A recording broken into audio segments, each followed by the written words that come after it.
Hello. ഇന്ന് ഞാനൊരു പൊതിച്ചോറുണ്ടാക്കാൻ പോവാണേ. അതിന് വേണ്ടിയിട്ട് ഇല വെട്ടുക.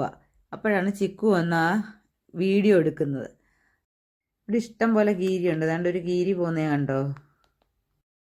അപ്പം ഞാൻ അവിടെ ചാണകം കൂട്ടിയിട്ടിട്ടുണ്ടായിരുന്നേ. അപ്പോൾ ആ ചാണകത്തിനകത്ത് ഒരു വെള്ളരി പടന്നു. അപ്പോൾ ഇന്ന് നോക്കിയപ്പോൾ ദേ അതിനകത്തൊരു കാ കിടക്കുന്നു.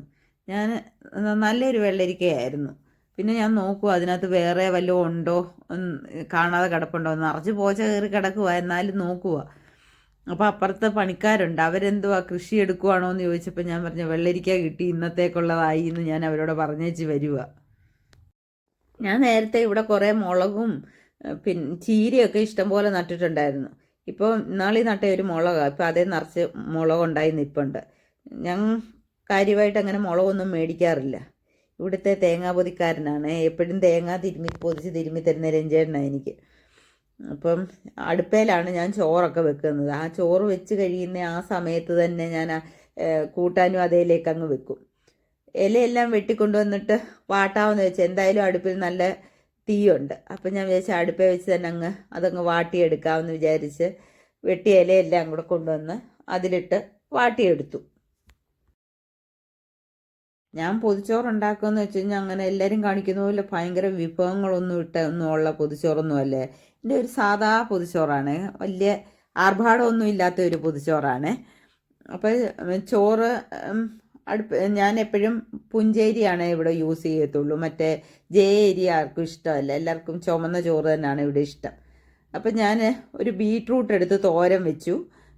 അങ്ങനെ ബീട്രൂട്ട് തോരനും ഉരുളക്കിഴങ്ങ് മെഴുക്കുവരട്ടി വെച്ചായിരുന്നു.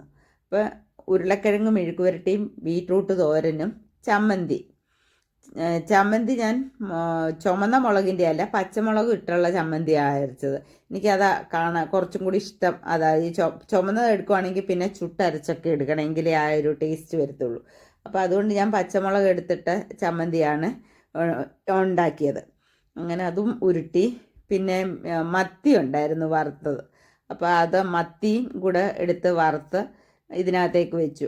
അതാണെങ്കിൽ ഞാൻ വിചാരിച്ചു ഈ ചോറിനകത്തേക്ക് തന്നെ വെക്കുമ്പോൾ അതൊരുമാതിരി ഇരിക്കുമല്ലോ എന്ന് വിചാരിച്ചുകൊണ്ട് ഒരു ഇല വാട്ടി അതിനകത്തേക്ക് മത്തി വറുത്തത് പൊതിഞ്ഞ് ഈ ചോറിനകത്തേക്ക് അങ്ങ് വെച്ചിട്ടാണ് ഈ പൊതിഞ്ഞത്. അങ്ങനെ മത്തി വറുത്തതും കൂടെ അതിലേക്ക് വെച്ചു. എന്നിട്ട് ഞാൻ ആ പൊതി അങ്ങ് പൊതിഞ്ഞു. ഇത് പൊതിഞ്ഞ് അങ്ങനെ ഞങ്ങൾക്ക് 4 പേർക്കും വേണ്ടിയിട്ട് 4 പൊതി ഞാൻ ഉണ്ടാക്കി. ശംഭുവിനാണെന്നുണ്ടെങ്കിൽ ഈ ബീട്രൂട്ട് തോരനൊന്നും അവൻ കൂട്ടത്തില്ല. അത് കാരണം അവന് പ്രത്യേകം. അതേപോലെ തന്നെ അവൻ്റെ പൊതിക്കകത്ത് ഈ ചോറിനകത്തേക്ക് എല്ലാം കൂടി ഇരുന്ന് കഴിഞ്ഞാൽ അവൻ ചോറിനകത്തുമില്ല. എല്ലാം കൂടെ മിക്സ് ആയി കഴിഞ്ഞാൽ അവന് ഇഷ്ടമല്ല. അപ്പോൾ അവന് എല്ലാം വേറെ വേറെ പൊതിഞ്ഞു. ചമ്മന്തി വേറെ ഇല വാട്ടി അത് പൊതിഞ്ഞു, മീൻ വേറെ വാട്ടി പൊതിഞ്ഞു. അങ്ങനെയാണ് എടുത്തത്. എനിക്കാണെങ്കിൽ വെജിറ്റേറിയനായിട്ട് ഉള്ള പൊതിയാണ് ഞാൻ എടുത്തത്. പിന്നെ എല്ലാം പൊതിഞ്ഞു കഴിഞ്ഞപ്പോഴാണ് എൻ്റെ ഇല പൊതിയാറായപ്പോഴാണ് ഞാൻ അയ്യോ കടുമാങ്ങ എടുത്തില്ലല്ലോ എന്ന് വിചാരിച്ചു. അപ്പോൾ എൻ്റെ ഇതിനകത്ത് ഞാൻ കടുമാങ്ങയൊക്കെ വെച്ചു. പിന്നെ ഞാൻ പൊതി കെട്ടി വെച്ചതിനകത്ത് അവർക്കും എല്ലാവർക്കും പിന്നെ പൊതി അഴിച്ചേച്ച് അതിനകത്തും കൂടെ കടുമാങ്ങ ഞാനങ്ങ് ആഡ് ചെയ്തു. അല്ലെങ്കിൽ പിന്നെ അവരുടെ പൊതിക്കകത്ത് കാണത്തില്ലല്ലോ എന്ന് വിചാരിച്ചുകൊണ്ട്. ശംഭുവിന് കടുമാങ്ങയും വേണ്ടായിരുന്നു. അത് ഇച്ചിരി മധുരമുള്ള മാങ്ങ ആയതുകൊണ്ട് അവനത് ഇഷ്ടപ്പെട്ടില്ല. അതുകൊണ്ട് അവന് കടുമാങ്ങ വെച്ചില്ല. ബാക്കി ഞങ്ങൾക്ക് 3 പേർക്കും കടുമാങ്ങയും വെച്ചു. അങ്ങനെ രഞ്ജേട്ടൻ പൊതി തുറക്കുവാണേ. പൊതി തുറന്നു. അങ്ങനെ ഇന്നത്തെ ഞങ്ങളുടെ പൊതിച്ചോറാണ് ഇത്. അപ്പോൾ നല്ലൊരു മണമായിരുന്നു കേട്ടോ. നമുക്ക് പെട്ടെന്ന് തന്നെ ചോറുണ്ടാലോ എന്ന് തോന്നിപ്പോയി. അതേപോലെ നല്ലൊരു മണമായിരുന്നു. അപ്പോൾ ഇതെല്ലാവർക്കും ഇഷ്ടപ്പെട്ട് കാണുമെന്ന് വിശ്വസിക്കുന്നു.